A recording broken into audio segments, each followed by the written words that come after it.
मेरा नाम अंजलि है। मेरी उम्र 55 साल है। बचपन में ही मेरे पापा का देहांत हो गया था और मेरी माँ दाई का काम करती थी। हमारे गांव में जो भी औरत गर्भवती होती थी वो माँ से ही अपना केस कराती थी। मेरी माँ अपने काम की वजह से पूरे गांव में मशहूर थी। जब मैं बच्ची थी तो मेरी माँ मुझे इन कामों से दूर रखती थी। गांव में कोई भी केस के ऊपर कोई भी बात करने के लिए आता था तो मेरी मम्मी उन्हें मेरे सामने बात करने से मना कर दिया करती थी। मेरी माँ जो पैसे कमाती उससे घर का खर्चा बहुत मुश्किल से चलता था। उनके पास पैसे नहीं थे मुझे पढ़ाने के लिए, इसीलिए उन्होंने मुझे स्कूल में नहीं पढ़ाया। मैं जब बच्चों को स्कूल जाते देखती तो मेरे दिल में एक छोटी सी ख्वाहिश पैदा होती कि काश मैं भी स्कूल जाया करती। लेकिन मेरी माँ के पास इतने पैसे नहीं थे कि वो मुझे स्कूल में एडमिशन दिलवा सके। वो जो काम करती थी उससे बहुत मुश्किल से घर का खर्चा पूरा होता था। जब मैं बड़ी हुई तो मेरी माँ मुझे अपने साथ ले जाया करती थी। गांव वाले जिस तरह का व्यवहार माँ और मेरे साथ करते थे मुझे बहुत ज़्यादा दुख होता था। हम लोगों को तो जैसे अछूत की बीमारी थी, लोग हमारे पास आने से कतराते थे। मैं हमेशा माँ से कहती कि ये कौन सा काम है माँ जो तुम करती हो, इससे बेहतर है कि भूखे मर जाएं। लेकिन माँ मुझे हमेशा डांट देती और कहती कि भगवान का शुक्र अदा करना चाहिए। मैंने माँ से कह दिया था कि अब मैं आपके साथ कहीं नहीं जाया करूँगी। आपको करना है तो ये काम आप करो, लेकिन मैं ये काम नहीं करूँगी। कई बार मैंने माँ से इन बातों पर मार भी खाई, लेकिन हमारी माँ का कहना यही था कि ये हमारी बहुत पुरानी पीढ़ी चलती आ रही है। मेरी माँ और दादियों ने भी यही काम किया था, अब मैं कर रही हूँ और इसके बाद तुम्हें भी यही काम करना है। लेकिन मेरे ख्वाब बहुत अलग थे। मैं कम से कम दाई तो बनना नहीं चाहती थी। अब माँ मुझे ज़बरदस्ती काम पर ले जाया करती थी और मुझसे मदद लेती। मुझे इस काम से नफ़रत होने लगी। मुझे ये काम बिल्कुल भी पसंद नहीं था। मैं घर आती और आकर रोने लगती और माँ से कहती कि ये काम अच्छा नहीं है, मुझे ये काम नहीं करना, मुझे किसी के घर पर काम करवा दो। लेकिन मैं दाई नहीं बनना चाहती। लेकिन माँ की तो जैसे शान के खिलाफ था। वो ये बात सुनकर भड़क जाती और कहती, अब तुम लोगों के घर जाकर काम करोगी और हमारी इज्जत का क्या। माँ की ये बात सुनकर मेरी तो हैरत की इंतहा नहीं रहती। मैं ये सोचती थी ये जो काम कर रही हैं इसमें कितनी इज्जत है। माँ के साथ जाते जाते मुझे 4 साल हो चुके थे। अब मैं सारा काम सीख चुकी थी। अब मैं बहुत बड़ी हो चुकी थी और मेरी माँ घर पर ही रहती थी। एक दिन माँ काम पर नहीं गई और एक औरत भागती हुई हमारे घर आई कि जल्दी चलो, मेरी बेटी गर्भवती है। माँ उसकी बात सुनकर उठने लगी और छड़ी से चलने की कोशिश करने लगी, लेकिन वो ज़मीन पर ही गिर गई। माँ बहुत कमज़ोर हो चुकी थी। माँ के गिरने से मेरे तो पैरों तले ज़मीन निकल गई। मैं जल्दी से उनके पास भागी और उन्हें उठाकर बिस्तर पर लिटाया और माँ की खातिर जो काम मुझे बिल्कुल पसंद नहीं था, मैंने उसको करने की ठान ली थी। मैंने अब उस गांव की औरत से कहा कि तुम्हारी बेटी का बच्चा मैं पैदा करूंगी। वो बहुत डर गई और कहने लगी कि उसका पहला बच्चा है, तुम कर लोगी। मैंने कहा कि तुम घबराओ मत, मैं कर लूँगी। मैं बहुत टाइम से माँ के साथ काम कर रही हूँ, मुझे पूरा काम आता है। वो औरत मुझे घबराते हुए अपने घर ले गई और कहने लगी, ध्यान रखना कोई कमी पेशी ना हो जाए। मैंने उस औरत को तसल्ली दी और उससे कहा, तुम बाहर चली जाओ, मैं सारा केस संभाल लूँगी।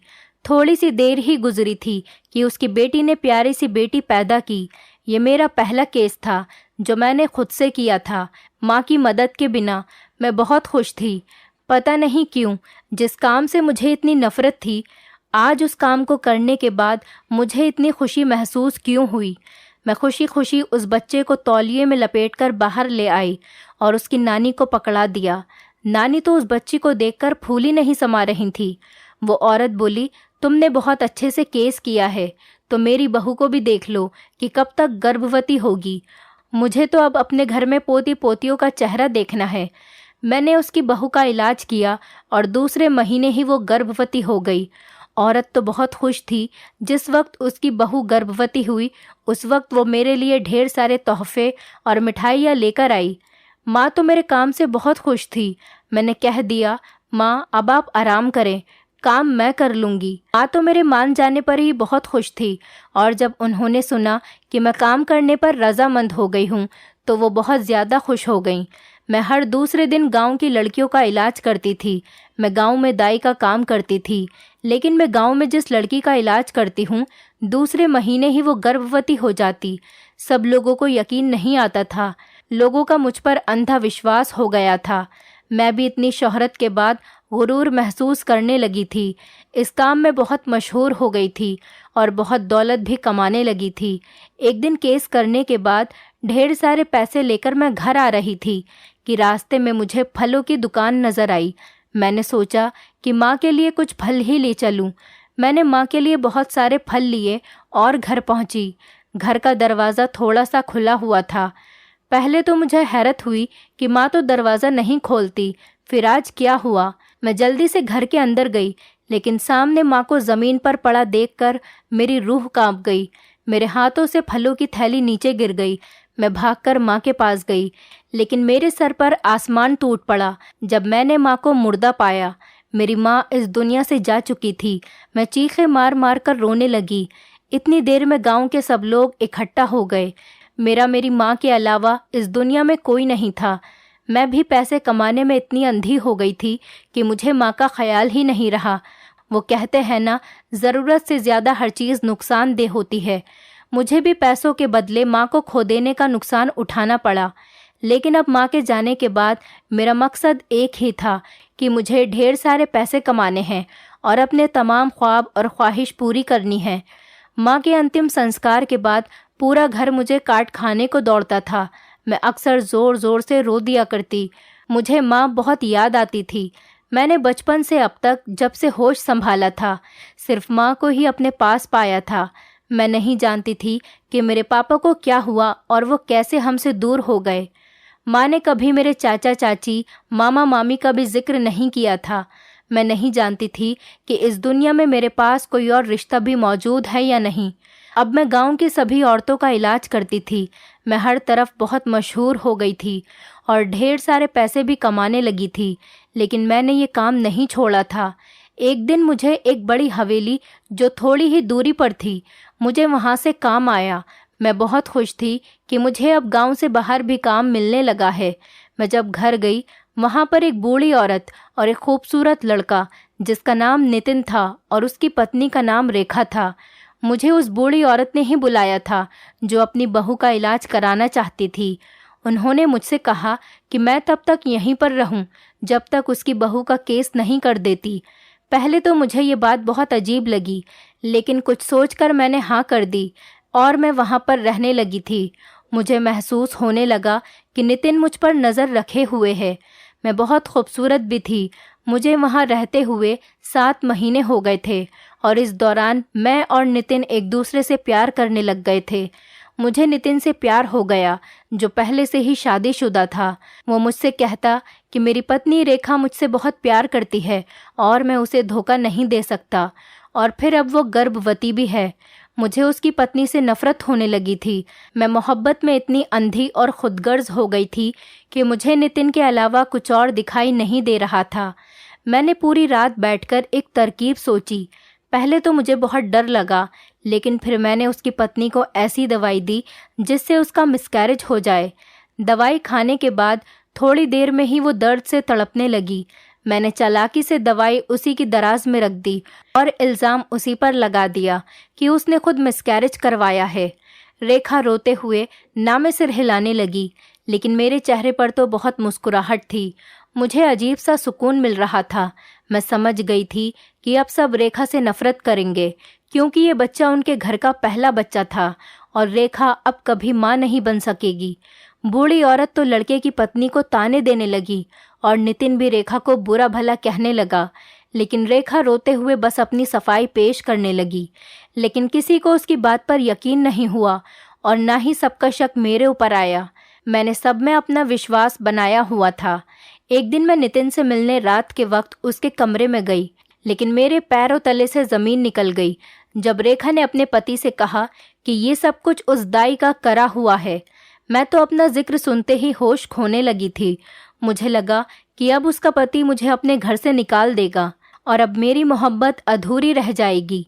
लेकिन मेरी गलतफहमी जल्दी ही ख़त्म हो गई जब उसके पति ने उस पर हाथ उठाया।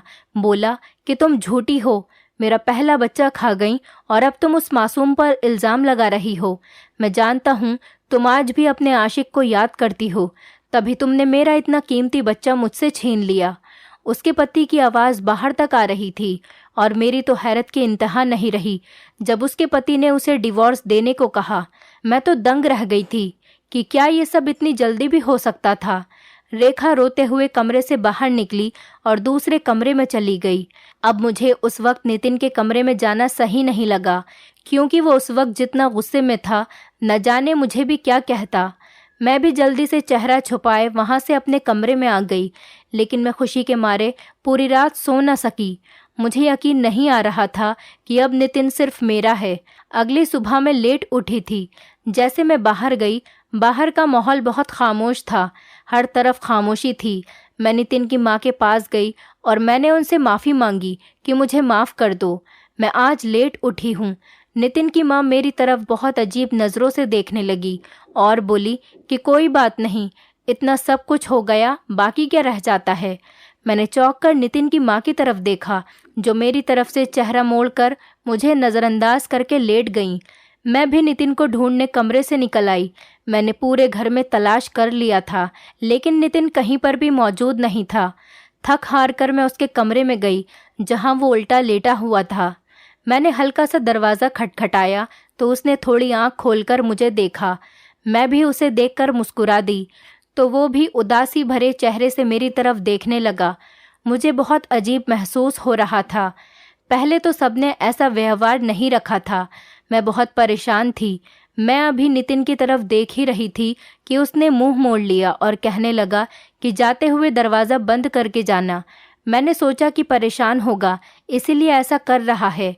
मैं फिर उसकी परेशानी समझते हुए दरवाज़ा बंद करके बाहर आ गई। एक ही दिन में मुझे समझ आ गई थी कि उसकी पत्नी अब इस घर से जा चुकी है और इस पूरे घर पर अब सिर्फ मेरा राज है। नितिन की माँ पूरे दिन कमरे में पड़ी रहती और नितिन पूरे दिन घर से बाहर रहता, और जिस वक्त वो घर पर आता है, आते ही अपने कमरे में बंद हो जाता है। मुझे समझ नहीं आता था कि वो आखिर जाता कहाँ पर था, लेकिन मेरा काम सिर्फ नितिन और उसकी माँ के दिल में अपनी जगह बनाना था, जिसमें मैं बहुत जल्दी कामयाब हो गई। एक दिन सब लोग खाना खा रहे थे और बहुत खुश थे। तब नितिन ने अपनी माँ से कहा कि उसे मुझसे शादी करनी है। मेरा खाना खाते हुए हाथ अपनी जगह पर रुक गया। मैंने हैरत से नितिन को देखा। मुझे बिल्कुल भी यकीन नहीं था कि वो इतनी जल्दी ये बात कर लेगा। नितिन की माँ भी जल्दी से राज़ी हो गई। मुझे तो जैसे स्वर्ग मिल गया हो। मैंने खुशी से नितिन की तरफ देखा, जो मेरी तरफ देखकर मुस्कुरा रहा था। घर में शादी की तैयारियां ज़ोरों शोरों से थीं। यकीन नहीं हो रहा था कि मेरी भी ऐसी शादी हो सकती थी। मैं बहुत खुश थी और फिर मेरी शादी का दिन भी आ गया। मेरा पति मुझसे बहुत प्यार करता था। उसने मुझसे वादा किया था और मुझसे शादी कर ली। लेकिन जैसे ही शादी के 2 महीने गुजरे, मेरी सास ने कहना शुरू कर दिया कि अब उन्हें पोते पोतियों का चेहरा देखना है। मैं सास की बात पर शर्मा जाती। मेरा पति भी मुझे अक्सर छेड़ता और कहता, डॉक्टर को दिखा देते हैं। मैं भी राज़ी हो गई। मैं खुद दाई थी, पर किसी ने मुझे अपना मुआयना करने नहीं दिया था। मैं डॉक्टर के पास गई। डॉक्टर ने मेरा चेकअप करके जो बताया, मेरी तो जान ही निकल गई। जब डॉक्टर ने कहा कि ये गर्भवती हैं और 3 महीने से गर्भवती हैं, मेरी तो हैरत से आंखें खुली की खुली रह गईं कि डॉक्टर ये क्या कह रही थी। मेरे पति ने हैरानी से मेरी तरफ देखा। मैं तो आंखों में आंसू लिए बस डॉक्टर की तरफ देख रही थी, जो हम दोनों को मुबारकबाद दे रही थी। मेरे पति ने फिर से डॉक्टर से पूछा कि क्या वो सच कह रही हैं, और उसने मुस्कुराते हुए हाँ कर दिया। लेकिन मैं जानती थी कि ये सब कुछ झूठ है। मैंने ना में सिर हिलाया और मैंने अपने पति से कहा कि ये सब कुछ झूठ है। मैं नहीं जानती कि ये बच्चा कहाँ से आया है। डॉक्टर हम दोनों की तरफ हैरानी से देखने लगी। मेरे पति ने मेरा हाथ पकड़ा और बेदर्दी से घसीटते हुए अस्पताल से बाहर ले आए और मुझे एक जगह खड़ा करके गुस्से से मेरा चेहरा देखने लगा। उसने ना लोगों की फिक्र की और ना ही मेरी। उसने न आओ देखा न ताओ, उसने मेरे चेहरे पर थप्पड़ मार दिया। मैं तो हैरानी से अपने पति की तरफ देखने लगी। वो मुझे घर ले गया। मेरी सास सामने बैठी हमारा इंतज़ार कर रही थी। मेरी सास ने खुशी से चमकते हुए चेहरे से हमारी तरफ देखा। मैं थर थर कांपती चेहरा झुकाए रो रही थी, जबकि मेरा पति गुस्से से अपनी माँ की तरफ देख रहा था। मेरी सास ने मेरे पति से पूछा कि आखिर बात क्या है, क्या हुआ है तुम दोनों को? तुम दोनों तो डॉक्टर के पास गए थे ना, तो फिर क्या हुआ है? ऐसा क्या हुआ जो तुम दोनों की ये हालत है? मेरी सास पूछने लगी तो मेरा पति मेरी तरफ मुड़ा और बोला कि अपना गुनाह खुद बताओगी या मैं बताऊं? मैं रोते हुए सास के कदमों में बैठ गई और मैंने गिड़गिड़ाकर सास से कहा कि मैंने कुछ नहीं किया। मैं नहीं जानती कि वो डॉक्टर क्यों झूठ बोल रही थी, मगर मैं गर्भवती नहीं हूँ। मैं जानती हूँ कि मैं गर्भवती नहीं हूँ, मगर वो डॉक्टर कह रही है कि मैं 3 महीने से गर्भवती हूँ। मेरी सास तो मुंह पर हाथ रखकर मेरी तरफ देखने लगी। मुझे समझ में नहीं आ रहा था कि मैं कैसे सबको ये बताऊं कि मैं झूठ नहीं बोल रही। मैंने सोच लिया था कि कुछ भी हो जाए, लेकिन मैं सच का पता लगाकर रहूंगी। लेकिन इससे पहले मुझे अपने पति के साथ रहना था, उसका विश्वास वापस से जीतना था। मेरी सास अपने कमरे में चली गई और पति बाहर। इस पूरे घर में मैं बस तन्हा रह गई थी। एक दिन मुझे महसूस हुआ कि मेरे सर पर कोई खड़ा है। मैंने जैसे ही सर उठाया, मेरी रूह कांप गई, क्योंकि मेरे सामने मेरे पति की पहली पत्नी खड़ी थी, जो मुझ पर हंस रही थी और कहने लगी कि कैसा महसूस हो रहा है? जान निकल गई ना?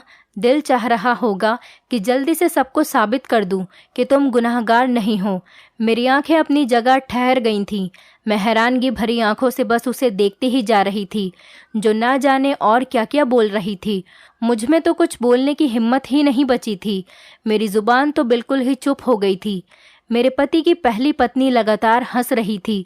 मुझे उसके हंसने से खुद से नफरत महसूस होने लगी। वो भी लगातार बोले जा रही थी। कहने लगी कि तुमने मेरा बच्चा मुझसे छीन लिया। देखो भगवान ने तुमसे कैसा हिसाब लिया है। मैंने तो खुद को भगवान के ऊपर छोड़ दिया था। मैं तो यहाँ अपना सामान लेने आई थी, लेकिन तुम्हारी हालत देखकर मुझे तुम पर तरस आ रहा है। तुमने न सिर्फ एक बच्चे की जान ली, बल्कि मेरा हंसता बसता घर भी तोड़ दिया। दूसरों की खुशियों पर अपने घर नहीं बनाए जाते। मेरे पति की पहली पत्नी जा चुकी थी। मैं बेजान कदमों से आगे बढ़ी और अपने कमरे में बंद हो गई। सारा दिन रोने के बाद मुझे होश आया कि मैं कितना बड़ा पाप कर चुकी हूँ, लेकिन मैं अब कुछ नहीं कर सकती थी।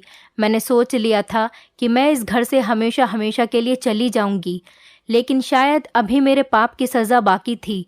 तभी रात के वक्त मेरे पति की चीखने चिल्लाने की आवाज़ आने लगी। मैं डर की वजह से जल्दी से बाहर निकली। वहाँ पर बहुत सारे लड़के थे। मैं तो हैरान हो गई कि ये सब क्या हो रहा है। मेरे पति ने इशारे से मुझे अपने पास बुलाया और जब मैं उनके पास गई तो उन्होंने मुझसे कहा कि ये सब मेरे दोस्त हैं और आज तुम्हें इनके साथ रहना है। पति की बात सुनकर मेरे रोंगटे खड़े हो गए। मैंने बेयकीनी से अपनी पति की तरफ देखा। वो ऐसा कैसे कह सकता है? आज उसे अपनी इज्जत का भी ख्याल नहीं था। मैं रोते हुए नामे सिर हिलाने लगी। मैं बोली कि मैं ऐसा नहीं करूँगी।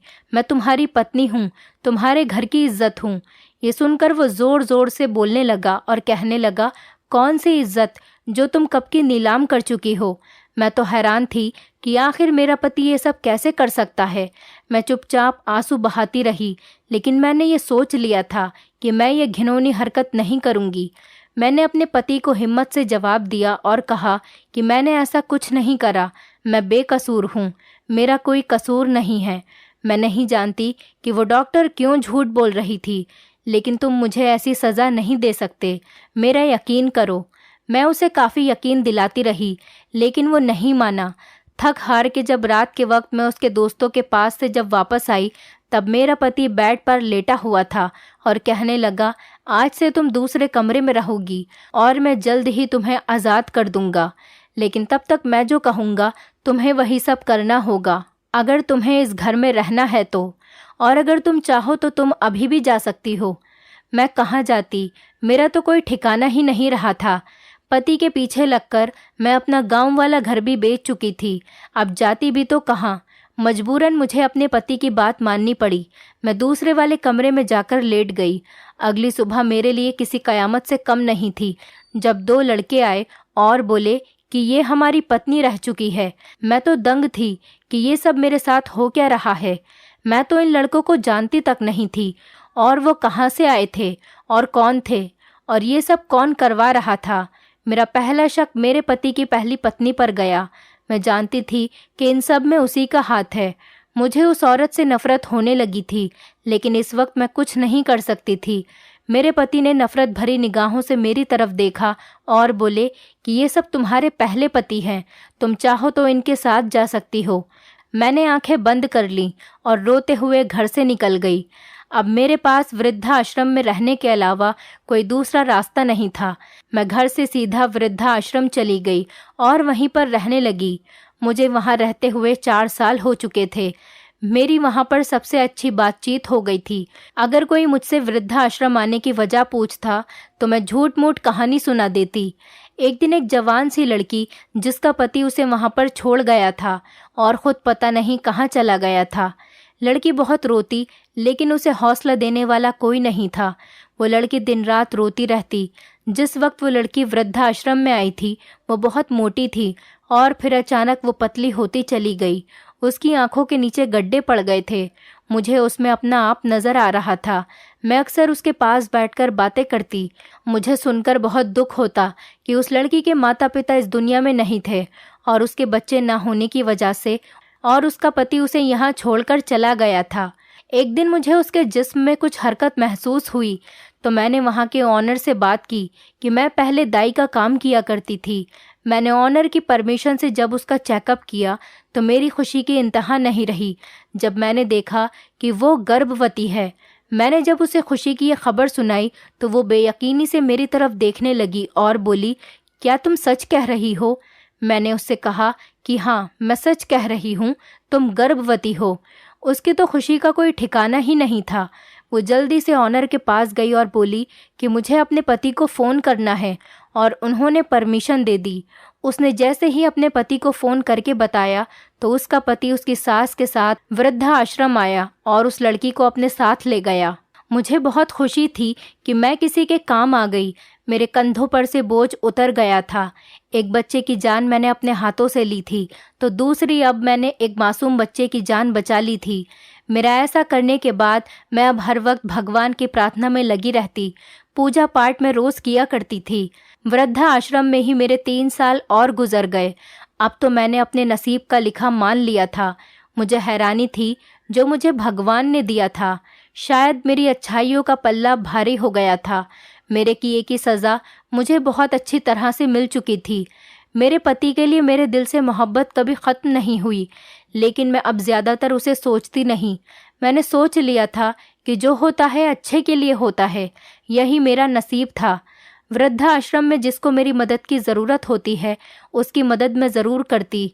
बहुत सी गर्भवती औरतें वहाँ आती जिनका केस मैं ही किया करती थी, और बहुत सी जानें मैंने बचा ली। हर एक को मुझ पर अंधा विश्वास हो गया था, लेकिन मैं ये काम बिल्कुल फ्री में किया करती थी। अब मुझे पैसों का लालच नहीं था, मुझे बस अपने भगवान को राज़ी करना था। एक दिन वृद्धाश्रम में एक औरत आई, लेकिन हैरत की बात यह थी कि उसने ऑनर से कहकर मुझे बुलवाया। मुझे हैरत थी कि मुझसे मिलने कौन आ सकता है जिसने मुझे बुलाया हो, या फिर मुझे वो जानता हो। और वो औरत मुझे अपने साथ अपने रूम में ले गई तो अपने सामने खड़े 2 लोगों को देखकर मेरी सांस बंद होने लगी, क्योंकि मेरे सामने मेरा पति और उसकी पहली पत्नी खड़े थे। दोनों मुझे देखकर मुस्कुराने लगे। मेरी आंखों में आंसू बह रहे थे। मेरे पति की पहली पत्नी मेरे पास आई और मुझे गले से लगा लिया और बोली, मैं तुमसे माफ़ी मांगने आई हूँ। मैं हैरान थी कि माफ़ी किस बात की। मेरे पति ने कहा कि बाकी बातें बाद में होंगी, लेकिन तुम्हें पहले हमारे साथ हमारे घर चलना होगा। लेकिन मैं अब कहीं नहीं जाना चाहती थी। मैंने साफ साफ मना कर दिया और बोली कि मैं यहाँ ठीक हूँ, मैं यहाँ पर खुश हूँ और मुतमईन हूँ। मेरी बात पर मेरे पति की आंखें भर आईं और बोला कि तुम घर नहीं जाओगी तो मैं तुमसे माफ़ी कैसे मांगूंगा। मैं तो हैरान थी कि ये दोनों किस बात की माफ़ी मांग रहे हैं। मैंने अपने पति की तरफ हैरत से देखा और कहा कि तुम्हें किस बात की माफ़ी चाहिए। तो मेरे पति ने कहा कि पहले तुम घर चलो, फिर हम तुम्हें सब कुछ बताते हैं। तो फिर ऑनर के समझाने पर मैं अपने पति के साथ घर वापस चली गई। घर जाते ही जो पति ने मुझे बताया, सुनते ही मेरे रोंगटे खड़े हो गए। मेरे पति ने शुरू से ही मेरी नीयत को पहचान लिया था, लेकिन वो ये नहीं जानते थे कि मैं उनका बच्चा मार दूंगी। मेरे पति ने अपनी पहली पत्नी को डाइवोर्स नहीं दिया था, बल्कि ये उन दोनों की बहुत बड़ी प्लानिंग थी कि वो मुझसे सच उगलवाएंगे। डॉक्टर का गलत रिपोर्ट देना और लड़कों का घर आना कोई इत्तेफाक नहीं था, बल्कि मेरे पति का किया हुआ था। मैं तो हैरत से अपनी पति की तरफ देख रही थी। मेरे पति ने बताया कि उसकी पहली पत्नी आज भी उसकी पत्नी है, क्योंकि उनका डिवोर्स नहीं हुआ था और उसने मुझसे कभी शादी की ही नहीं थी।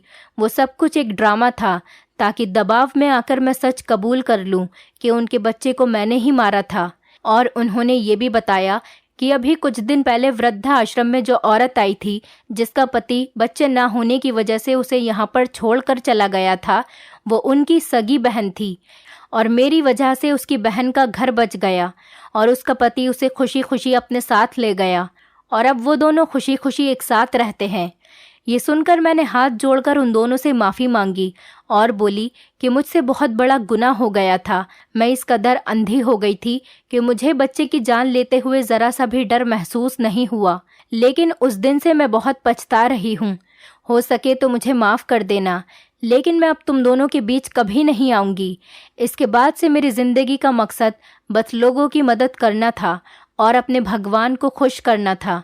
दोस्तों, उम्मीद करती हूँ आपको हमारी कहानी पसंद आई होगी। कहानी पसंद आई है तो वीडियो को लाइक करें, चैनल पर नए हैं तो चैनल को सब्सक्राइब करें और हाँ, नोटिफिकेशन बेल को ज़रूर दबाएं ताकि अगली अपडेट सबसे पहले आपको मिले।